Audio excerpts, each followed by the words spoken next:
Hello everyone, welcome back to a new episode of Is It IMBA or Do I Suck? Today we have Wheat King versus Memento Mori, also known as the inevitable death, or something along those lines.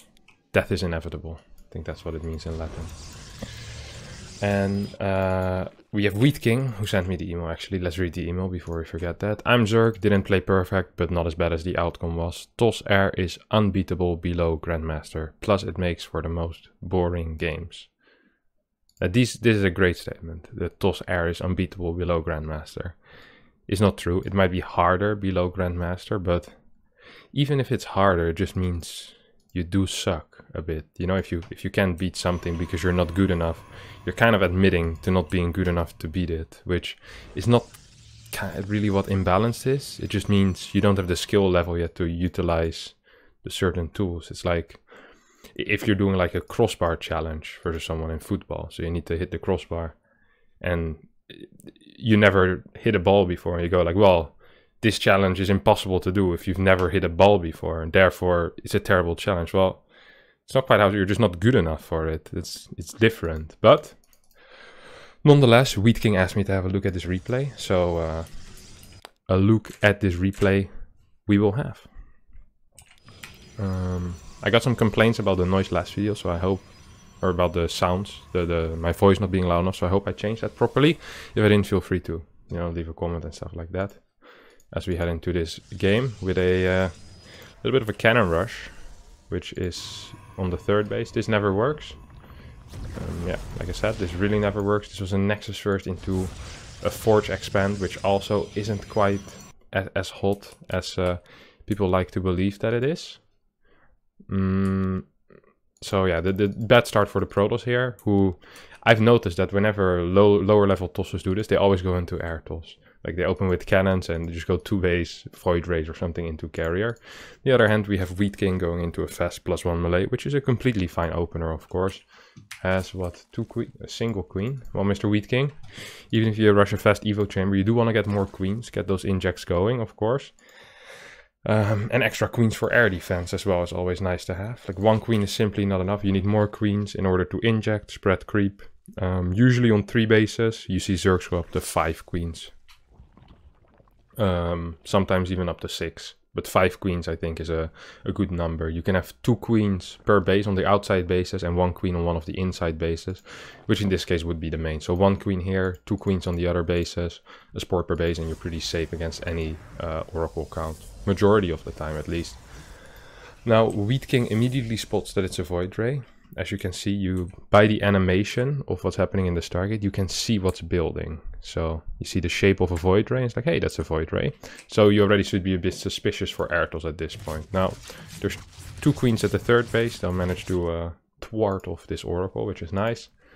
There's still only 3 queens in total, which isn't enough. And also for whatever reason, I'm not sure how this happened, but Wheat King is down, well, I do know how it happened. He's down 14 workers. And let's take a look at the units lost. So nothing happened so far this game. 0. Nothing. Niente. Like, he probably lost a Ling and Memento Mori cancelled a pylon. That's all that happened. And yet, Wheat King is down 14 workers. Purely because he doesn't have queens, doesn't have injects. His build order is terrible to start with. Like, he did everything incorrect in the build order. Not the right queen count. Third base was too fast. Weirdly timed +1. Like, you can play a fast +1, but not in the way that Wheat King did it here. And now all of a sudden he's down 14 workers. So game is practically over already. Then he decides to flood 22 links onto a third base, even though he knows there's an Oracle. And he knows there's most likely going to be some Void Rays out. Now he might be able to cancel it, but even if he cancel it, he's still going to be down 16 workers, as you can see down below. So he needs way more than a cancel. He's going to need to like kill like 10 workers magically, but there's no way I see him go through this wall. So all of these links are kind of just a massive waste, honestly. Like it's not very useful at all. So yeah, our boy Memento Mori managed to do absolutely nothing. Didn't even get the cancel yet on this base. Void Ray shows up, cannon is almost done. Another warp in. He might in the end be able to get this base. He does have the +1, so it goes down fast. But after all of this, he's down in tech. basically. I mean, there's a fleet beacon on the way, second Stargate will start soon. This third base is going to just be retaken, and he's still down 17 workers. So all the way throughout, he's been mining 300-400 minerals less a minute, and he's also been mining 500-600 gas less a minute. So it's not looking too good here for Wheat King, who's also down 20 supply, and purely because his early game just was terrible. Now he throws away, or well, throws away, he kills the Nexus, kills the cannon, gets the pylons basically. Which is nice. I mean, all of these things are okay, but this is a cool attack if you do it off of 52 workers, right? Or 54. In that case, you're even in worker count. You can probably hit at the same time if you have an actual build order as well. And after you cancel the third, you just go into mass drones. You take your 6 gases, maybe take a fourth base, get a Spire, and just mass Corruptor and destroy the guy. Sadly, that's not quite what happens. So at this point, ideally, Wheat King would be on like 74 workers or so, 75. Right now he's on 52. He is getting a Spire, but he's on 4 gases. He has no big gas bank whatsoever. But he hasn't even started gas 5 and 6, which whenever you're playing against Airtos, you need a lot of gas very quickly, and Wheat King definitely doesn't have that. First carrier is out. There's a Void Ray out. 11 more drones are on the way, which is nice, but the Spire is very far away. So by the time the Spire finishes, these 3 carriers will have popped. At least before the Corruptors are out. +1 is done as well, so I honestly, with the money that we currently have for Wheat King, he might be able to build 7-8 Corruptors. He's gonna...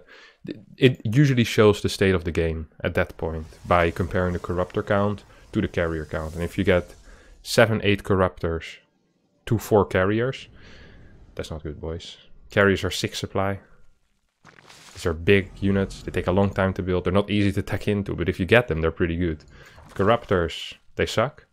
Like they're nice if you get a lot of them, and they're good against carriers, but a little less good against Void Rays. And even carriers in big numbers, they're not great against if the carriers have any kind of support. So yeah, we have 5 Corruptors starting and a 4th base.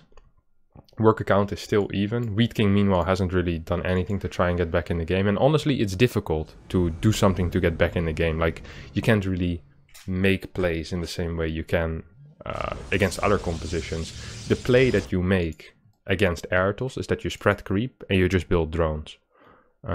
Sadly, he's in such a poor economic position that even though he's been building drones for the past 4 minutes, he's only now really pulling ahead a little bit as his 4th base is about to finish. But yeah, 6 Corruptors to 4 carriers, or well, it's gonna be what, 8-10 Corruptors to, I guess, 5 to 6 carriers. +2 is almost done already for the PROTOSS as well. And any kind of play we're gonna make here with the Corruptors is just gonna fail. Like, the upgrades are way too good for the PROTOSS. The setup is too good. There's batteries, there's cannons. Even in natural, there's a cannon still from earlier on, but I guess that would be the only available avenue for the ZERG, maybe to snipe a Nexus with the Cotic spray or something, whatever it's called that the Corruptors have. But I'm not seeing it. Now, ideally, ZERG, as he's going up to 85, 90 workers, taking a 5th base. Of course, against Airtos, you want to take this base, as it has a rich Vespene geyser as well, which gives, you know, a lot more gas. You want to be getting into Infestors or into Vipers. Like, you can't just go pure Corruptor and hope to win like that. Majority of the time you're going to need some kind of spellcasters. Now, this was the play I was talking about. Just P on the Nexus, and he's going to be able to get it as the damage accelerates over time. See how fast that goes down? Whoop! You fly away. No need to engage into this. You already did your damage. Good. This was a good play. A good play by Wheat King. The first real good play of the game as well. And it was very necessary because it kind of, you know, puts him a little bit further ahead in the economy. The problem is that there's a really big army, and the unit choice of Wheat King is to get pure Corruptor, which it's very difficult to pick off like air units with pure Corruptor. Like, you can poke forward a bit, but every time you poke in, you're just gonna lose Corruptor. So right now, nothing happened. 2 Corruptors went down, and this is just gonna keep happening again and again. Especially because these carriers have +2 already. Like, they kill stuff so fast. Of course, only Interceptors upgrades make a massive difference. So even though the income is very good of Wheat King, his unit composition is garbage, and he also doesn't have quite enough units yet to fight. Like, he's been behind for so long that basically the carrier army is just slightly too big. Like, there's 21 Corruptors.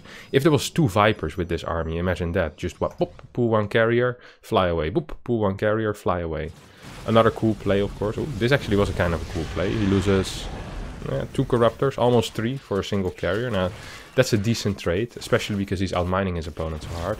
Another cool play he can do is kind of put like a changeling over here or something, and then whenever a carrier goes to the main army, you try to snipe it off with your corruptors. But of course, Vipers would be the absolute top play. Just have a Viper in your control group with the corruptors, fly around, pick off carriers, and until he gets High Templar, there's not a lot that TOS can do. And when PROTOSS plays triple Stargate, it's kind of difficult to tech into Templar, especially if you're going as hard on upgrades as this PROTOSS is. So we see Wheat King is trying to do some things, trying to make plays, trading, but yeah, he needs something else. Infestors could also work, by the way. Infestors with Neural would definitely be good. At this point, even though it sounds stupid, because you're playing against a mass air army, actually getting Baneling run-bys is really good as well. Or like Baneling drops on top of mineral lines. Banelings with +2 attack, one-shot probes. So even if there's like 10 carriers, if they're slightly out of position and you get one Baneling in the mineral line, that's okay. Because as the ZERG, you have enough money. And as the PROTOSS, you're struggling to get the money out, to get the army you want. Like, for TOS, it's basically, I gotta survive till I have 200 supply, Templar, carrier, Void Ray, everything. And for the ZERG, it's like, I have so much money. I would like him to not get there. But even if he does get there, I still have opportunities available. And that's why AirTOS isn't quite as viable at the highest level. Because you give ZERG a lot of opportunity to do damage to you. Give ZERG a lot of opportunities to kill you. And even if you get there, it's not that great. Like, it's okay, but the very top ZERGs, of course, know how to deal with it. So big link floods don't actually do too much, because usually they just kind of get bugged behind cannons, especially if they don't have Adrenal Glands. Wheat King really needs Hive. Like, his Hive should have been done like 4 or 5 minutes ago. The moment you realize it's air, you just rush Hive, get your 1-2 Vipers, and okay, this was a silly play. I mean, he could have scouted that the carriers were here with anything, basically, a Changeling, a Zergling, a single Corruptor, and then he could have done the same play here. Like, you caustic spray these cannons, you caustic spray this Nexus again. It's very difficult. This army is so slow. If you might say, well, why doesn't he just recall? Well, the moment he recalls, there's like a 2-second period where he can't attack, and you just lose 2-3 Vipers if there's this many Corruptors. Finally, we have the Hive tech. Took a little bit too long, but it's here now. Baneling run by, which is good. There's no Baneling speed though, which is less good. And 23 Banelings really is a little too much. Now, I like this play. This is exactly what I was talking about. You go into the natural, you kind of force him to go there with his carriers, then you do a run by into the fort with your Banelings. All the while building up to a better army. Don't forget, that is kind of the key here as well, is that you actually do need a better army. Another thing is that using all the caustic spray on the same building isn't that useful. You could have used, for example, 3 Corruptors on this, 3 Corruptors on this, so all the Stargates go down, could have killed the cannons as well. And then you wait until the carriers go back until you go in. Right now, I mean, Wheat King went in with his Banelings as the whole army was still here, because the PROTOSS player was afraid. I was like, well, he just used all of his caustic spray on the Nexus, why would I go back? That's a 400 mineral loss, Like, I don't give a crap. Like, good job. Like, I'm getting closer and closer to the army I want. He has his +3, has good upgrades. 11 Vipers? Okay, this is... You want 2-3 Vipers. When I said get some Vipers, I meant 2 or 3, not 11. Like, you want 2-3 Vipers, 8-9 Infestors for these Neurals, that are very useful. And you just want the Abducts and the Parasitic Bomb in case there's Void Rays. Hydra is not a good call. It's an awful call. Don't ever get that. Second Spire would be useful as well with the money that he's banking. Get double upgrades going, as he's really far behind in upgrades, actually. Like, Memento Mori has constantly been upgrading everything. Right now he's on 3-1-1 upgrades. He's about to get 3-2-2 against a 2-2 Zerg. So, or actually a 2-1 Zerg when it comes to air. So yeah, the PROTOSS is definitely ahead in upgrades. He has good cannon counts. The only thing he's really lacking is extra bases. So once the PROTOSS gets the 5th base, he's going to be pretty happy. Or if he gets a couple of Templar, he's also going to be happy. I'm not a big fan of Archons, but I understand why he gets the Archons. It's because he sees pure Corruptor. I mean, if there is no Broodlords, if there is no Infestors, why would you get Templar? Like, you can just get Archons. Like, the only thing that can kill Archons is Broodlords or Lurker or something like that. You need something on the ground.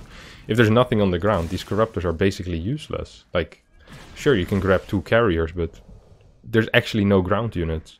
So a lot of the time, like, lower level players... Oh, Actually, some parasitic bombs going on. A lot of parasitic bombs going on. Holy crap. What a fight. Yeah, look at these Archons. Corruptor's not really targeting carriers either. They're trying to do it now, or they just move commanding away. Yeah.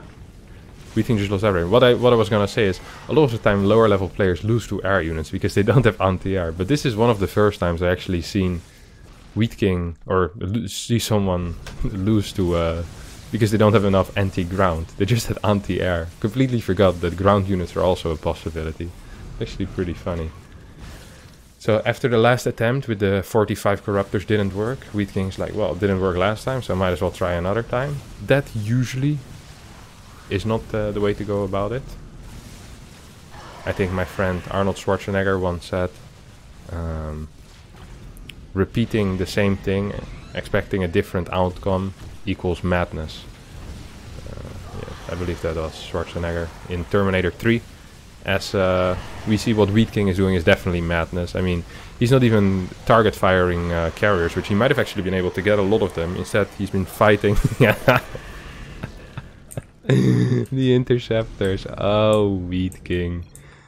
Why play like this? Oh, because people like you build pure Corruptors against 5 Archons. Just move into it. Oh, Wheat King, Wheat King, Wheat King. You silly goose. I think you guys know what time it is. Let's get the handout. First of all, thumbs up for sending in the replay. Big plays, my friend. First mistake. Your opening. Absolutely awful. I'm not even sure what went wrong, except that you had no queens and no drones, down like 15 workers. You did a link flood of 32 workers to cancel a third base of someone that was on 50 workers. It's not a good play. You need more workers. You need to work on your early game macro. Number 2. My second finger was already out, but number 2. Too slow on getting the 4th base, too slow on getting the 5th base, too slow on getting the hive. Yes, I just add a 3rd finger somewhere. The hive was too slow. No second spire. You went mass corruptor, which is fine. But get a couple of vipers with it. It's a lot better. 2-3 vipers. You're doing fine. 3. 4 double spire is definitely needed. You were down in upgrades by a lot. 5. Let me think. Ah, right. You just moved into him with your corruptors instead of targeting carriers. It's usually a mistake. 6. I think it's the first time I have to use 2 hands. My frame isn't big enough. 6. Yeah. You forgot to build anti-ground. So the Archons just owned you. And 7, kind of a bonus. Your whole composition sucked. Oh, and the 11 Vipers. Don't get 11 Vipers, get 3 of them. You didn't have Infestors. Yeah, just that was all in one. Your composition just was garbage. You need Infestors or just a lot more activity. Your Harass was okay, but the Baneling run by, I'll add 1 more finger. 9 points. This can only lead us to one conclusion. One conclusion. You suck. Alright boys, that's it for this video. If you liked it, feel free to subscribe. I'm trying to make 25,000 before the end of the year. If I do, I will cover your favorite Christmas song on the guitar with my voice and background singers as well. I'll make sure of that. Maybe I'll even have someone play drums. Big promises. 25,000 subscribers before the end of the year. Leave a like and comment as well. And I'll see you boys tomorrow for a All-Star video. Yeah, safe. Bye bye friends. Love you all.